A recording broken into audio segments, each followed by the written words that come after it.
Hello，大家好啊！今日呢條片呢，就想同大家分享一下，我覺得對於租樓嚟講好正嘅家私。第一個我覺得租樓必備嘅呢，就係呢個積木組合床啦。佢係由3組櫃組成嘅，搬屋嘅時候呢，就可以拆件搬走。如果係普通嘅組合床呢，個搬運費係會高好多㗎。呢一間呢，就係我用咗幾次嘅搬運公司啦，咁每一次淨係床呢，就要搬200蚊。然後要加返拆裝費同埋組裝費各自300蚊，咁呢，再連埋頭先嘅200蚊呢 total 就已經係要800蚊噶啦。但係如果係買呢一款嘅積木組合床呢，咁佢就只會當你係3個好細嘅地櫃嘅價錢去計算嘅啫。咁每一個地櫃價錢呢就50蚊啦，咁所以加埋呢就係150蚊就 OK 啦。所以我覺得積木組合床呢就好適合成日搬屋嘅人。而且呢啲積木組合床呢都有好大量嘅收納空間啦，所以呢，我覺得係租樓必備嘅家具嚟嘅。咁第二樣我好推介嘅呢，就係呢一款嘅洞洞板衣櫃。我喺之前嘅片呢，其實都有介紹過佢。佢呢係比傳統嘅衣櫃呢更加容易拆裝帶走嘅。其實除咗係慳翻頭先所講嘅拆裝組裝費之外呢，除非個衣櫃個質素本身好好啦，如果唔係呢，拆多2次佢個衣櫃未必可以回復翻原狀。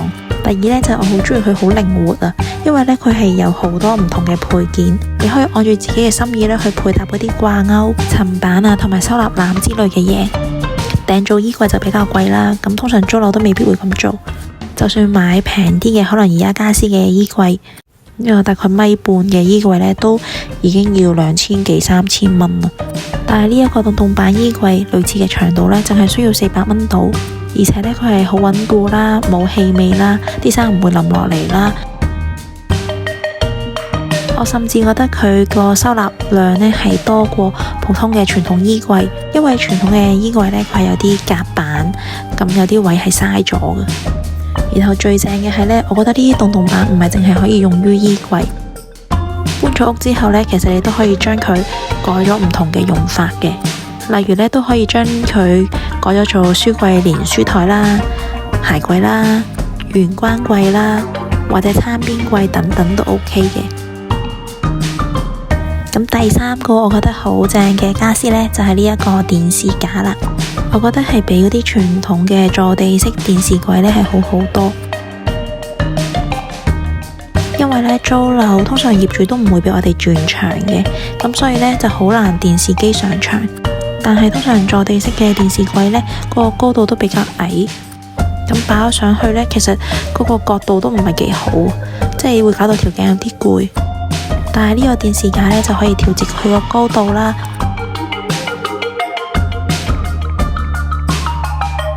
不論你係拆咗佢啊，定係自己再裝返呢，都係好方便。因為其實都係得幾條鐵通啦，同埋幾塊板。因為有陣時候我哋租到嘅樓呢，佢個佈局係比較奇怪嘅。有陣時候見過啲呢，好似直廳咁樣，電視係要擺中間。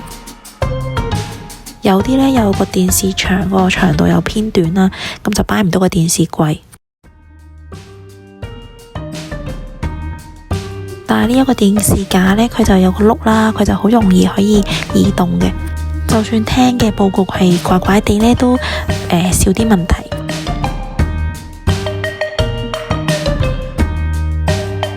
第四呢，就係買一啲矮身嘅細櫃，因為買細櫃呢，其實搬屋就會方便好多嘅。佢慳翻頭先我哋所講嘅拆裝組裝費啦，咁個成本呢係會低好多。如果係買大櫃嘅話呢，搬屋未必重新可以用得返。如果個牆呢窄少少嘅話，佢其實好容易會突出嚟。而細櫃呢就可以靈活好多啦，因為你可以擺喺牆邊啊、角落啊都 OK。就算個牆呢係長啲啦，咁但係呢一個細櫃唔夠都可以擺多另外一個。細櫃除咗容易搬走之外呢，佢可以重複使用返嘅機會率呢都會係高好多嘅。咁我呢幾個細櫃呢都係喺淘寶度買，質素都唔錯㗎。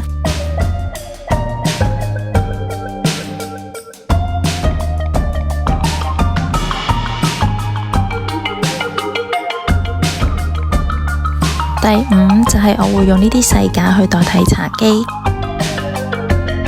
佢除咗慳位之外呢，仲好平添。就算之後搬屋唔用佢呢，都唔會肉赤。第六呢，就係買多啲可以摺疊嘅家私，就好似呢一款摺得埋嘅箱，因為其實呢啲收納箱呢，佢自己本身都好雅位，摺得埋嘅家私呢，就好容易帶走。咁我今日嘅分享又差唔多啦，我哋下條片再見啦，拜拜。